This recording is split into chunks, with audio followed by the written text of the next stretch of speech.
Un obispo se enfrenta al padre Luis Toro, acusándolo de ser demasiado agresivo en sus debates sobre la fe. Con firmeza el sacerdote acepta el desafío y, con la Biblia en mano, comienza a leer pasajes que el obispo nunca había considerado con profundidad. A medida que las palabras sagradas resuenan, la tensión se transforma en asombro. Versículo tras versículo.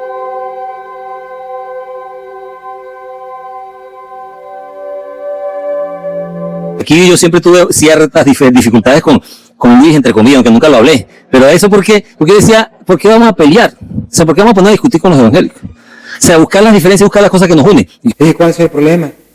Digo, que me acaba de llamar el obispo. Ajá, ¿y? Y dice que ya viene en camino y que lo va a escuchar a usted predicar. Porque le dijeron que usted venía a pelear con los evangélicos. ¿Ahora qué hacemos? ¡Ay, padre! Pues fantástico, maravilloso, que venga el obispo. Estaba la iglesia más llena que aquí, y habían tenido que sacar las bancas porque era demasiada la gente. Y digo, caramba, dijo el padre, ¿y usted no se molesta? Le dije, no, me voy a molestar yo que venga un pastor de la iglesia a escucharme predicar y que me diga dónde estoy haciéndolo mal, me gustaría. Yo voy a comenzar y ya, cuando estoy comenzando, ya he comenzado, cuando veo en la puerta el obispo, viene con su crucifijo, viene bien vestido, ¿verdad? Y yo cuando veo le digo, bueno, llegó Monseñor, démosle la bienvenida a Monseñor, y todo el mundo aplaudió. Adelante, Monseñor. Se viene sin una sonrisa, serio. Yo al frente le digo, adelante, Monseñor, aquí está el micrófono. Y en un grito así de hombre fuerte, dijo, no vengo a hablar, vengo a escuchar.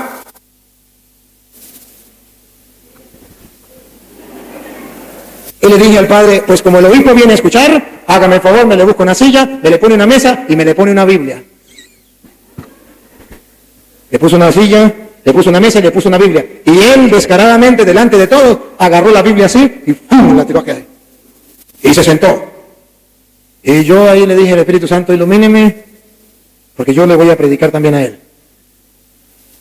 Y lo ignoré totalmente que él estaba ahí. No lo ignoré a él, ignoré que él estaba ahí. Y comencé la enseñanza. Y el hombre no así. Y todo el mundo buscaba la Biblia y tal, y yo, dele. Al ratico vi que acercó la Biblia y la abrió. Todo el mundo estaba con Biblia, todo el mundo estaba buscando la Biblia. Era la escuela de Biblia que teníamos. Al ratico vi que buscaba la cita para acá y ya le vi una sonrisa. Pero ¿saben qué, hermanos? Por pura maldad, el obispo llegó a las 8. A la 1 de la tarde di receso. De 8 de la mañana a 1 de la tarde. ¡Ándale!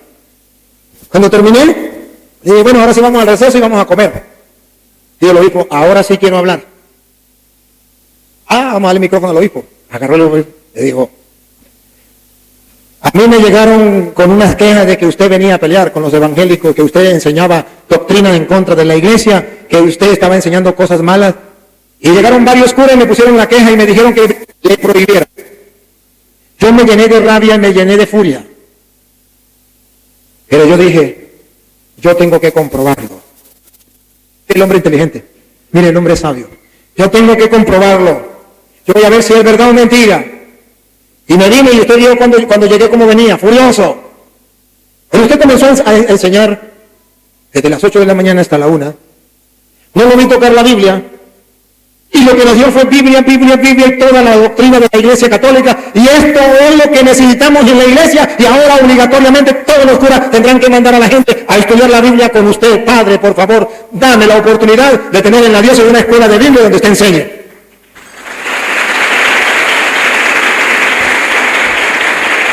Eso se llama un hombre inteligente, sabio, que no se deja llevar por oídas, sino que comprueba. Esa es la actitud que debe cambiar en la jerarquía. Que los obispos velen más por mirar a ver si es verdad o no es verdad. Que lo comprueben. Que los sacerdotes escuchen y comprueben qué es lo que se enseña. Que si hay un laico dentro de la iglesia que quiere estudiar Biblia, que quiere dar enseñanza de Biblia, no se lo prohíba, no le corte la sala. Dale permiso, pero tome tiempo y siéntese a escucharlo. Y donde vea que está errado, no lo corte, fórmelo, dígale, mira, tiene que mejorar esto, tiene que corregir esto no es la iglesia, por esto y por esto y por esto. No tendríamos predicadores grandes en la iglesia, como han existido, como existieron en el principio de la iglesia y en la historia de la iglesia, hombres que aunque no fueran curas, que fueran laicos, conocían la Biblia y predicaban, y santos, como un tal San Francisco y así, que ustedes quizás han escuchado hablar de él. Claro que sí. Lo que falta es cambiar la mentalidad. Cuando usted sea cura o sea obispo, cambie la mentalidad. Eso es lo que necesitamos. Porque en la iglesia está todo estipulado como debe ser, como está en la Biblia. Pero en la Biblia está, que se acuerda de Juan 8:31, si ustedes permanecen en mi palabra, serán verdaderos discípulos míos, conocerán la verdad y la verdad los hará libres. ¿Se acuerdan de Juan 8:47? Si el que es de Dios, la palabra de Dios escucha. Y si ustedes no la escuchan es porque no son de Dios. A esas personas que le dijeron que no había que leer la Biblia, nunca han leído, y usted tiene que leerse en Juan 8:47. El que es de Dios, escucha la palabra de Dios, y si ellos no la escuchan, es porque no son de Dios. La Sagrada Escritura nos invita a profundizar en la palabra, a empaparnos de la palabra, a empaparnos. Dios mismo nos invita a gustar, a saborear la palabra. En Hechos capítulo 6, versículo 4 dice, en el 6:2 dice, no es correcto que nosotros abandonemos la palabra de Dios. En el versículo 4 dice, nosotros nos dedicaremos a la oración y al ministerio de la palabra. Cuando usted escucha a un católico decir que la Biblia no hay que leerla, dice simplemente lo que tiene que darse cuenta, que ahí hay un perezoso de aquellos perezosos más grandes y un instrumento de Satanás, de aquellos fariseos hipócritas que habla Cristo en Mateo 23, del 14 en adelante, que ni entran ni dejan entrar. Hay de ustedes, escribas y fariseos hipócritas, ustedes ni entran ni dejan entrar. Y hay ustedes, escribas y fariseos hipócritas, que recorren mar y tierra para captar una persona, un adicto o un prosélito, y después que lo agarran, lo hacen hijos de Satanás, peores que ustedes. Y aquellos grupos de apostolados que andan pescando gente, y cuando los meten en los grupos, no le enseñan la Biblia, y le dicen que no lean la Biblia, lo hacen peores hijos de Satanás que ellos mismos. Porque solamente Satanás odia las Sagradas Escrituras y no está de acuerdo con la Sagrada Escritura. Y una persona dentro de la iglesia que no esté con las Sagradas Escrituras está perdiendo todo, porque tendrá sabiduría humana, pero no sabiduría divina. La sabiduría divina viene de la palabra de Dios. Y de ahí viene la fe del pueblo. Romanos capítulo 10, versículo 17, viene a decir, la fe entra por el oído de una predicación, y lo que se predica debe ser la palabra de Dios, y si no, no hay fe. Entonces, ¿cómo hacemos? Es simplemente la ignorancia de un pueblo que ha sido abandonado por sus pastores, y el pueblo anda como ovejas sin pastor, y cada uno dice lo que le da la gana. La Biblia no hay que estudiarla, la Biblia no hay que leerla, yo hago lo que yo quiera, el Espíritu Santo viene y me inspira. Sí, viene y me inspira. Él inspira, ciertamente, pero cuando usted se deja inspirar y cuando usted deja que Él le hable a través de la palabra, porque el Espíritu Santo habla, pero a través de la palabra. ¿Y por qué no se deja iluminar por Él a través de su palabra? Es Salmo 119, 105. Lámpara es tu palabra para mis pasos, luz en mi sendero. ¿Qué dice el Salmo 1? El Salmo 1 dice que el que escucha la palabra de Dios, que el que escucha la enseñanza del Señor, es como un árbol plantado a la orilla del río. Siempre su ramajo estará verde y dará fruto a su debido tiempo. Pero los que no leen la palabra de Dios son como paja que viene el viento y se los lleva. Queridos hermanos, es simplemente la ignorancia de un pueblo que no conoce la palabra de Dios.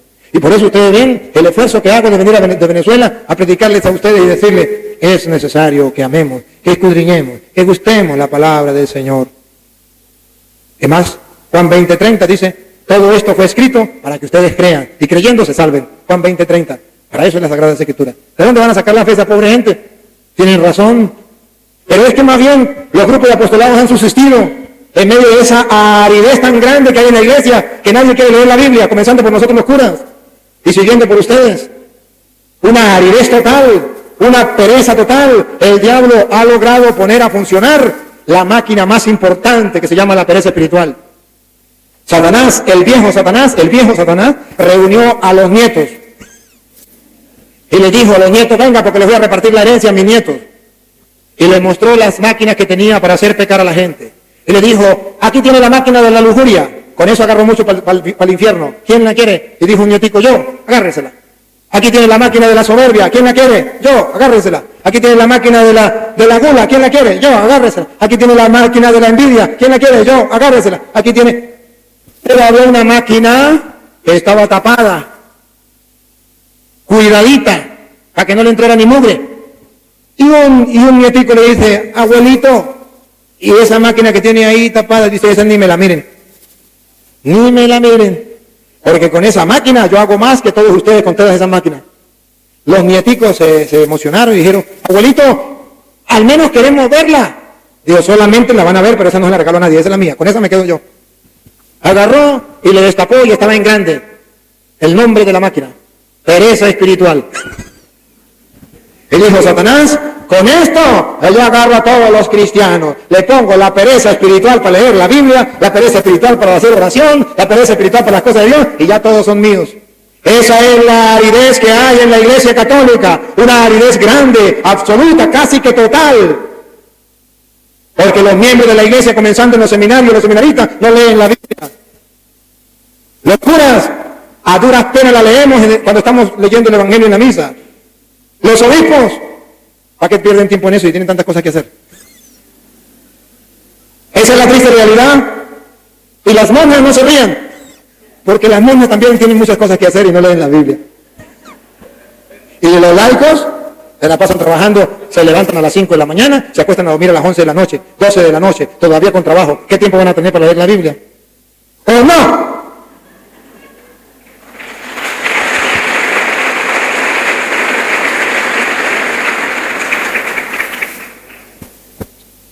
Yo creo que le respondí todas, quizás. ¿Me faltó alguna? ¿Cuál fue la que le faltó? De los demonios. Hay algunos papistas más papistas que el Papa que dicen que el demonio no existe. Decir que el demonio no existe es decir que Dios no existe. Porque sabemos que existe el bien y el mal, la luz y las tinieblas. Existe Dios y existe el diablo. Las dos cosas existen. Una de las cosas del éxito de Satanás es hacerle creer a la gente que él no existe. Claro. Pero tonto el que crea que el diablo no existe. Es un tonto de querer tapar el sol con un dedo. Todo el mundo sabe que Satanás existe, todo el mundo sabe. Mas los curas, aunque digan que no, algunos que digan que no existe el demonio, sabe que sí existe cuando le llegan a una persona perturbada por un demonio. Y ahí, ¿qué dice? No, el diablo no existe. ¿Sabe por qué? Porque si dice que el diablo existe, tiene que atender a esa persona. Y para no atenderla, mejor el diablo no existe. Y yo ya no la atiendo, llévensela de aquí. Uy, me libré. Ese es un gran problema. Pero toda la Biblia muestra que Jesucristo habló, que sí existía Satanás, que existía el diablo. Ya leímos la cita. Antigua serpiente, el diablo o Satanás. Ayer leíamos, Jesús fue tentado, ¿por quién? Por el diablo, por Satanás. El que diga que no cree en el Evangelio. Y hay dentro de la iglesia gente que no cree en el Evangelio. Se le respeta, pero no se le cree. Padre, a mí me preguntaron, unos amigos que le están mirando en vivo, que con qué textos bíblicos ellos se pueden fundar para decir que la Iglesia Católica es la Iglesia de Cristo. Esa y otra también la hago yo. Bueno, la otra es que ¿qué pasa si a un niño se le bautiza por agua de socorro y después al momento de bautizarse por la iglesia, los padres nos dicen que fue bautizado por agua de socorro? O sea, ¿se bautiza 2 veces por agua? Sí, la segunda la voy a responder. La segunda, está mal y el papá y la mamá cometen un error al no decirle al padre que el niño ya fue bautizado. Debe decirle al padre, este niño ya fue bautizado. Y el padre le pone los santos óleos solamente. Y pues esa responsabilidad la carga el papá y la mamá por no decirle nada al padre. Y el padre tiene que decirle, o si no, bautizarlo bajo condición. Como no sabe si fue bien bautizado o no, entonces tiene que bautizarlo bajo condición. ¿Cuál es la condición? Petronilo, si usted no ha sido bautizado, yo te bautizo en el nombre del Padre, del Hijo y del Espíritu Santo. Porque le echaron el agua y no sabemos quién se la puso ni cómo fue.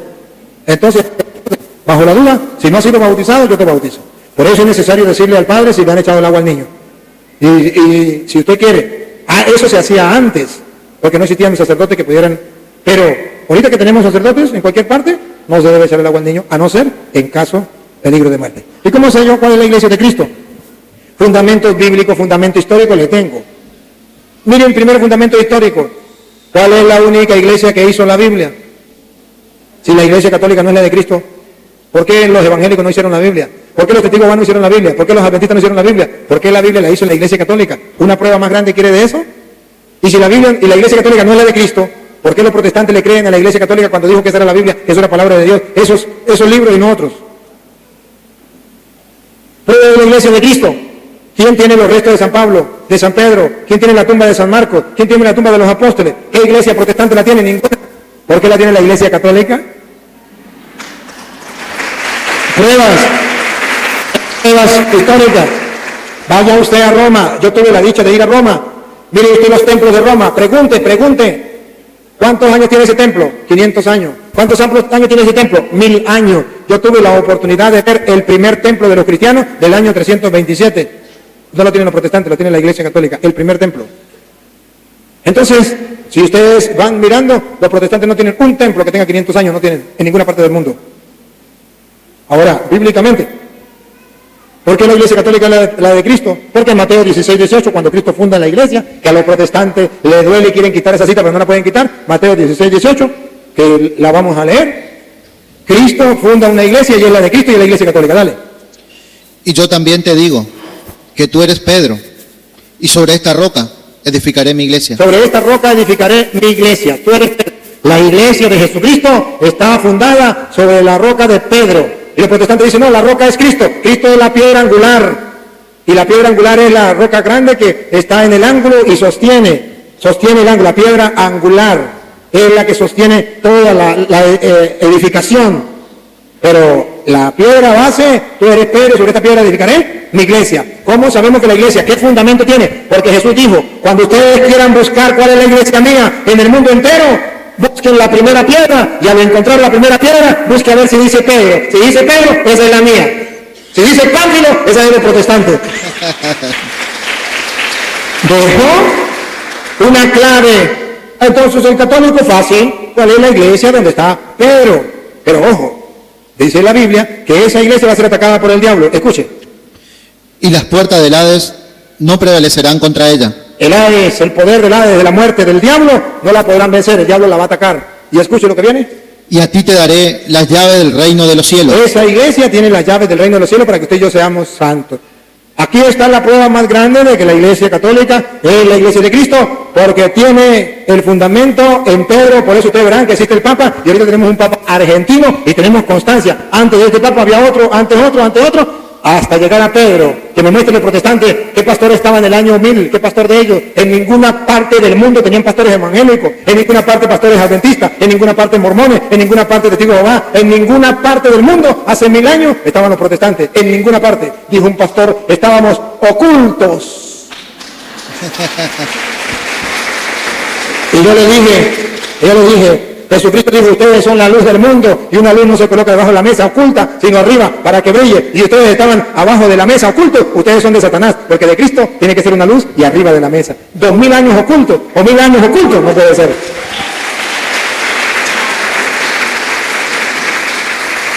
Y si esa persona me está escuchando y quiere más, busque por YouTube Padre Luis Toro y ponga Iglesia de Cristo, o el fundamento de la iglesia, o la iglesia primitiva, o la iglesia, y véase todos los videos que hay allí, que hay más citas. Claro que sí.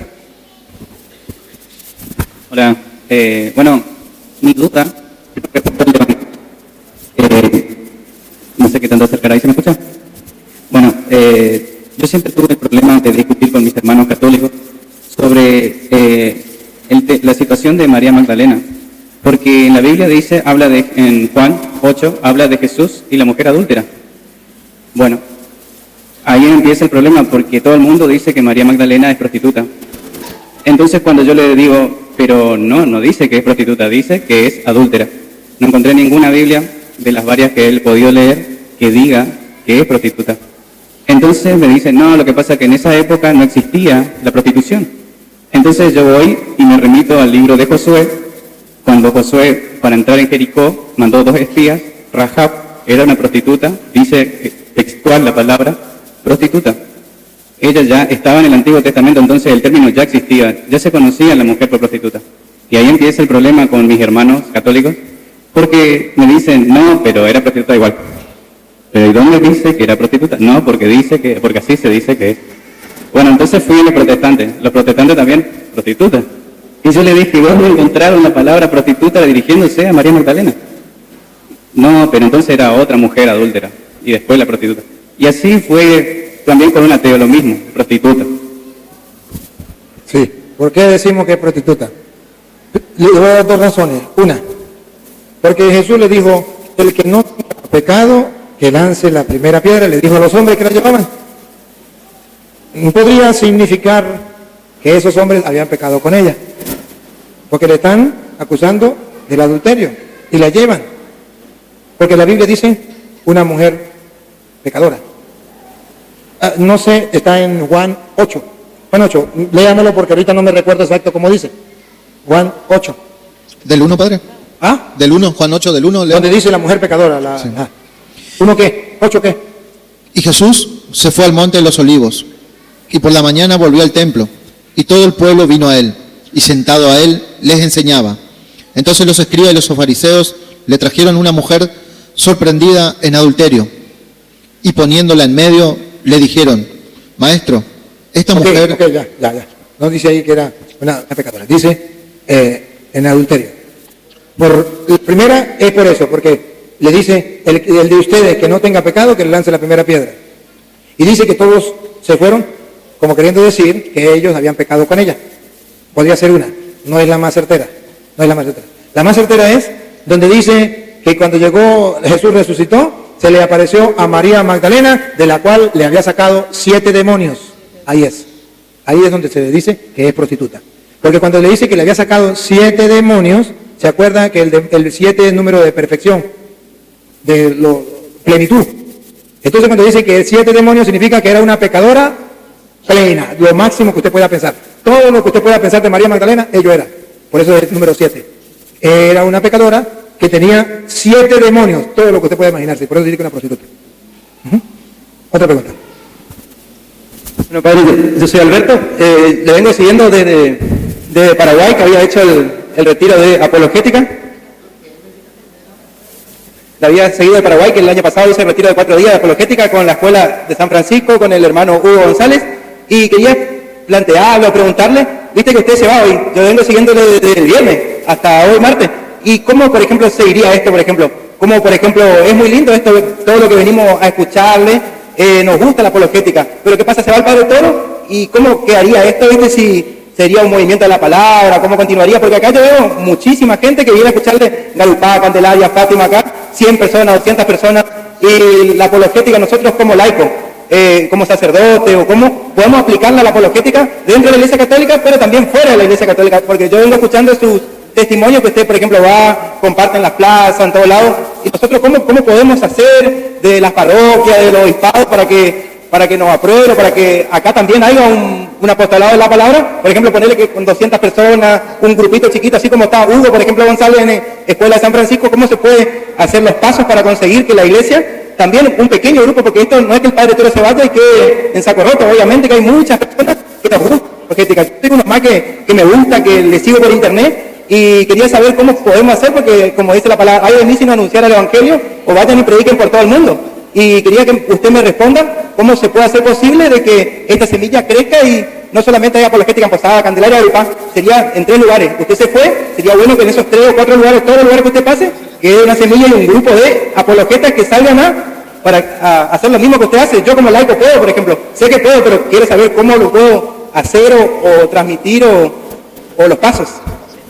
Hechos capítulo 17, versículo 11.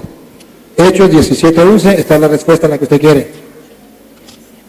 Aquí la Sagrada Escritura dice, ¿qué es lo que tenemos que hacer cuando nos encanta la Sagrada Escritura? Cuando nos impacta, cuando nos damos cuenta que es necesario, usted mismo lo lee. Hechos capítulo 11, versículo 17. Hechos 11, 17. ¿Qué dije yo?